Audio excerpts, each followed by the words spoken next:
Welcome to This Explainer. Today, we are tackling an absolute behemoth.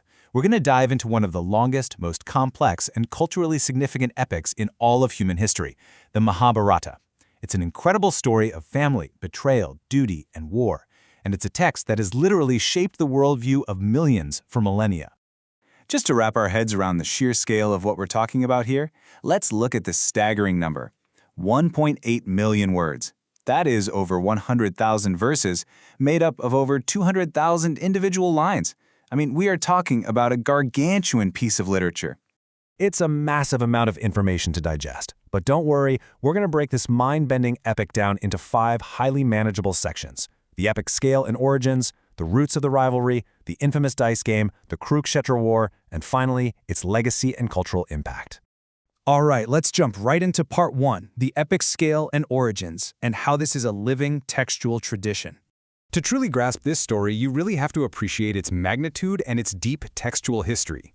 Get this, the Mahabharata is roughly 10 times the length of Homer's Iliad and the Odyssey, combined. When people throw around the word epic, well, this text literally defines it. It actually comes in at 4 times the length of India's other major epic, the Ramayana. But, a book like this doesn't just get cranked out in a single weekend. Rather than one solitary author sitting down to pen this masterpiece, the epic grew and accumulated layers over centuries. Now, tradition says it was written by the great sage Vyasa, who, fun fact, is actually a character within the epic himself, but historically it evolved from the oral tales of charioteer bards. We see the very earliest references around the 4th century BCE, and it likely reached its massive final form by the early Gupta period, right around the 4th century CE. And woven right into the architecture of this massive history is this really fascinating mathematical principle, the number 18. The redactors who compiled the text divided the whole epic into 18 main books, or parvas. The central conflict? It's an 18-day battle. The armies involved? 18 total armies. The structural rhythm of 18 just keeps echoing throughout the entire narrative. Okay, moving on to Section 2, Roots of the Rivalry and the Kuru Dynasty. If we zoom in from that macro scale, at its core, this epic is essentially a high-stakes dynastic political thriller. It all pivots on a really bitter dispute over a single throne in Hastinapura. On one side of the family tree, we have the Kauravas. They are the senior branch of the Kuru family. And yes, you're reading that correctly, there are 100 sons. 100! They are led by the eldest Duryodhana. Now, they were born to the blind king, Dhritarashtra. He currently sits on the throne, but, well, his blindness creates some serious questions about whether he is actually legitimate to rule. And against them, we have their cousins, the Pandavas. This is the junior branch of the family, and it consists of just 5 sons. Their dad was the previous king, Pandu, who died prematurely. So, because their father was the king right before the blind Dhritarashtra took over, these 5 brothers claim, hey, we are the rightful, true heirs to this kingdom. So you have these 5 brothers: Yudhishthira the righteous, Bhima the ridiculously strong, Arjuna the peerless archer, and the twins Nakula and Sahadeva. They were born through divine boons, but here is a wild detail. All 5 brothers are married to a single princess, Draupadi.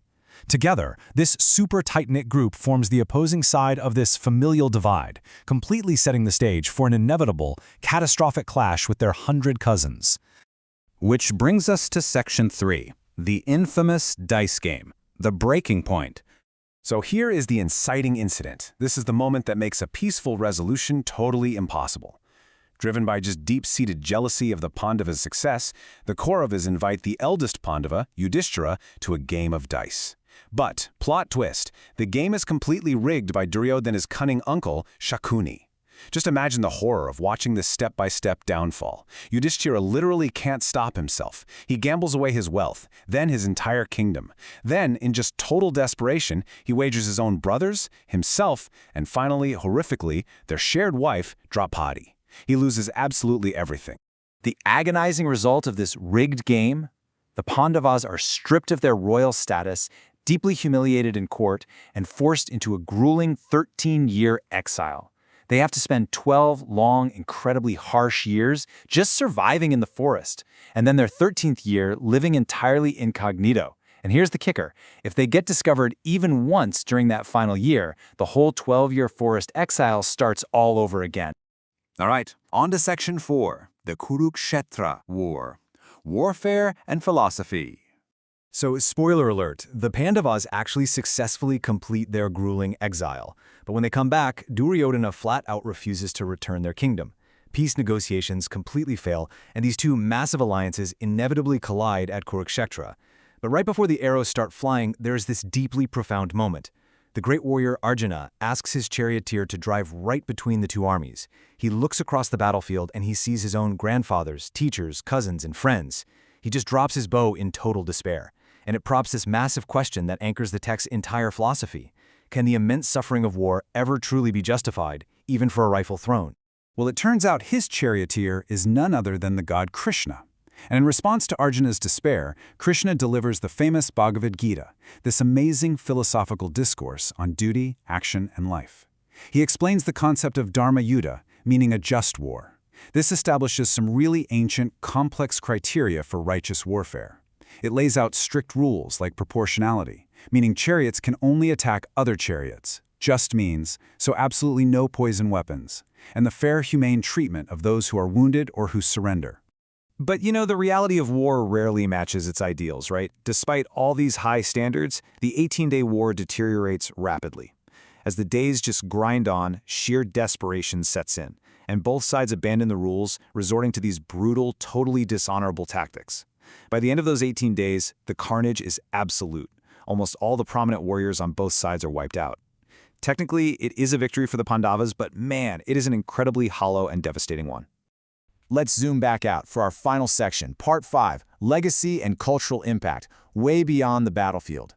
The aftermath of this bittersweet victory eventually leads to the Pandavas renouncing the mortal world and ascending to heaven.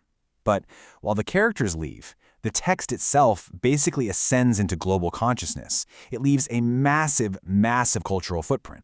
This isn't just a text that stayed confined to one language or one era.